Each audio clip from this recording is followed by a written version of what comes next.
Hey boardies, welcome to AmassGames. My name is Simon. Today we're doing our setup play and review for the game Undaunted, Battle of Britain by David Thompson and Trevor Benjamin, published by Osprey Games. Now I got this at the UK Games Expo 2023. Check out my playlist for this, as well as for how to set up play and review, 2-player playlist and family weight playlist as well.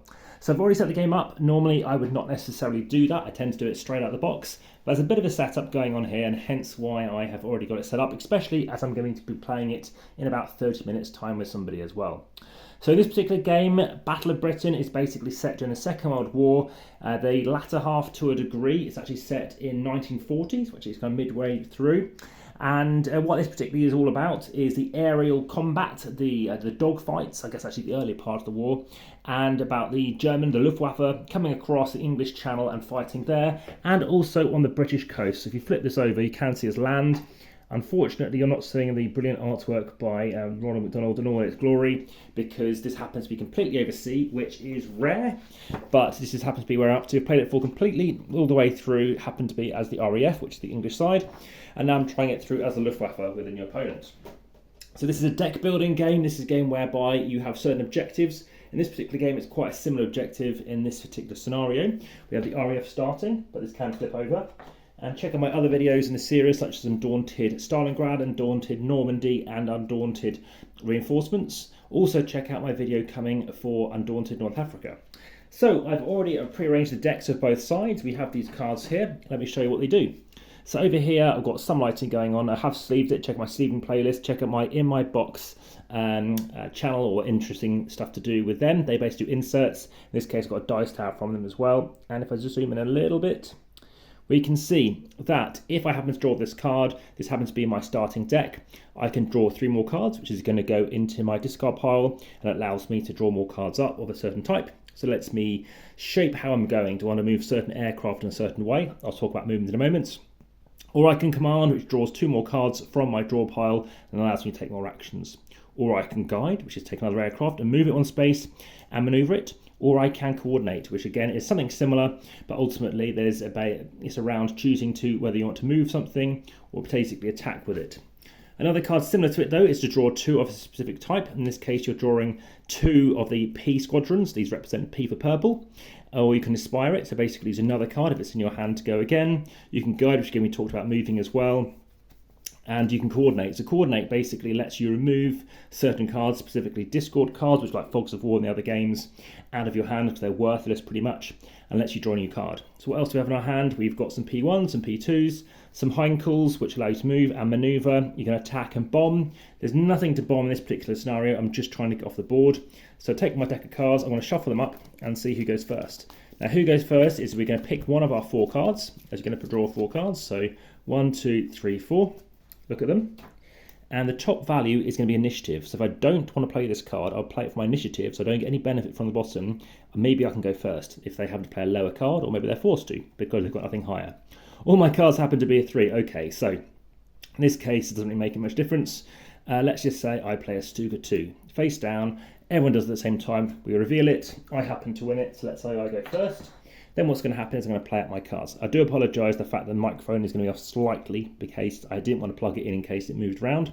So I've got my 2 Stukas and a Stuka 2, so I show the cards. I don't have to show them all at once, but I think it's easier. I finally matching in it, which is an S1. S1, it's a Stuka 1. I can move it. 1 space is what it states. So I must move first, and then you can manoeuvre. But you do declare if you're doing a manoeuvre action now.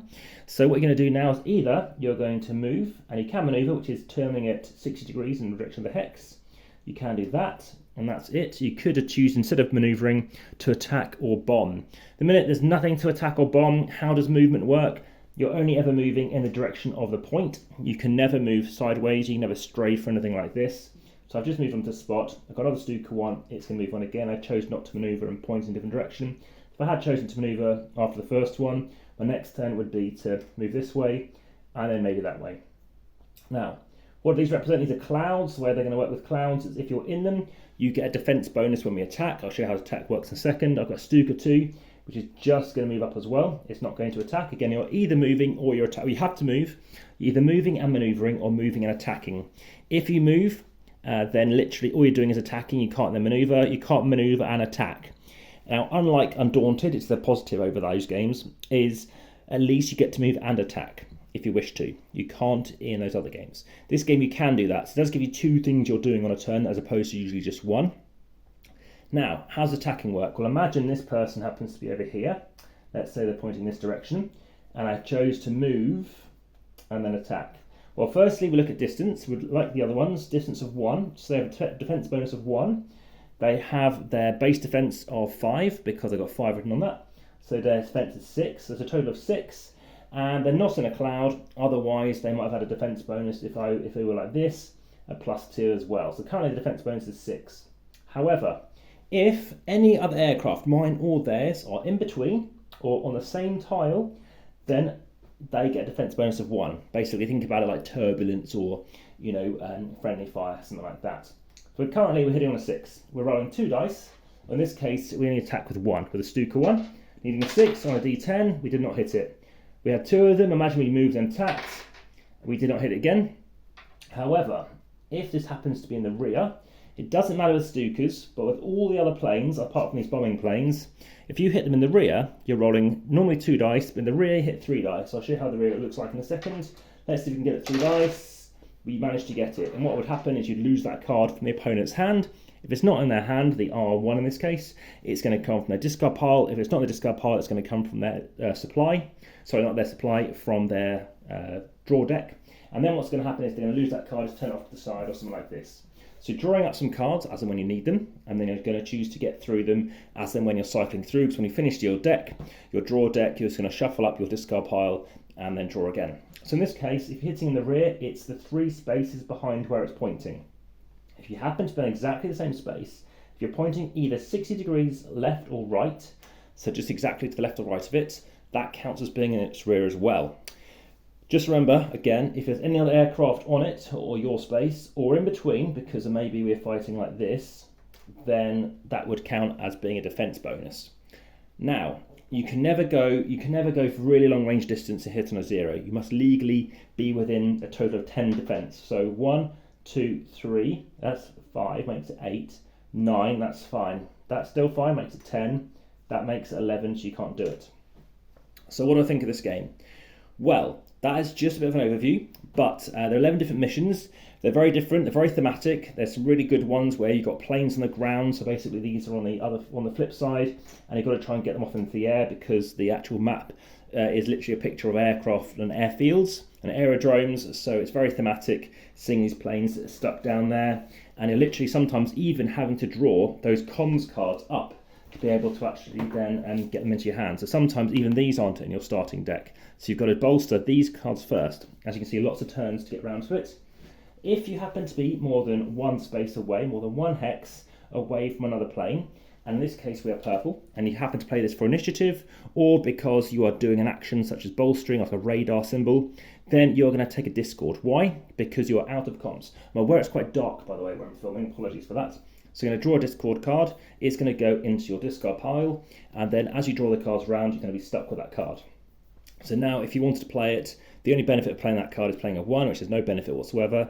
However, if you leave it in your hand, so you play a different card, then you can play the 8 with the 1, and as long as they're in range, if they're not in range, you're going to take another one, then you can lose this discord card, and draw another card, like a scouting action. In this case, you get a Heinke 1 in action as well, so now that's moving forward as well. So let's talk about this particular scenario. What we're doing is the RAF, again, is coming this way. They're coming from over here. And as you can notice, they look very, very similar, these planes. Again, they're almost identical. It's very difficult to tell them apart. In this case, like I said, these happen to be actually the same ones. But here we go. This is dark and these are light. So light and dark, still fairly similar to each other, to be honest. But what the RAF needs to be doing is neutralising 4 enemy aircraft. The way that works is there's a certain amount of cards. So there's like 3 cards of the majority of these different types of planes. Lose all 3, and then one more time, and that plane is going to come off, its token's going to come off, and you've basically neutralised an aircraft. So the RAF need to neutralise 4, but if they get these ones, these Stukas or Heinkels, they are worth 2 each. What the Luftwaffe need to do, which is my turn next, is I need to score 4 points. Each enemy craft neutralised is worth 1 point, and each Stuka or Heinkel that escapes, which means getting off the board in this case, is from an adjacent hex, basically the edge, is worth 2 points. So I'm just trying to rush off and escape. But these guys only move 1 space at a time. Although I do have some cloud cover, so I can try and hide in that. So what do I think of the game? Well, I've mentioned the positives. The negatives are with sleeved cards, it doesn't fit back in the box.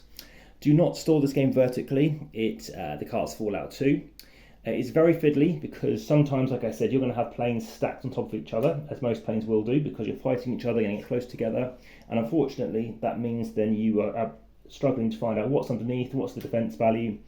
You mix and match, who's who. Sometimes you get the Y1s, the Y2s mixed up. And also the manoeuvring is very tricky to roll that back and double check. Okay, well, I want to move there first and then manoeuvre and stuff like that. So there's a few issues with it. I've found. Of all the games so far in the Undaunted series, it's actually my least favourite, but I still get the very good rating, a 7 out of 10, above average for me. I have been talking about this on the podcast, so search for that too.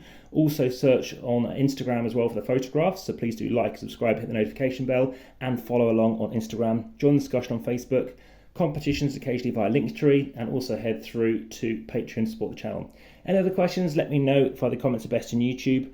Like I said, I look forward to talking to you about other games as well, but check out those playlists. And for now, back to the table. Also, there's dice licensing already made for this as well. And there's also an unboxing. Back to the table.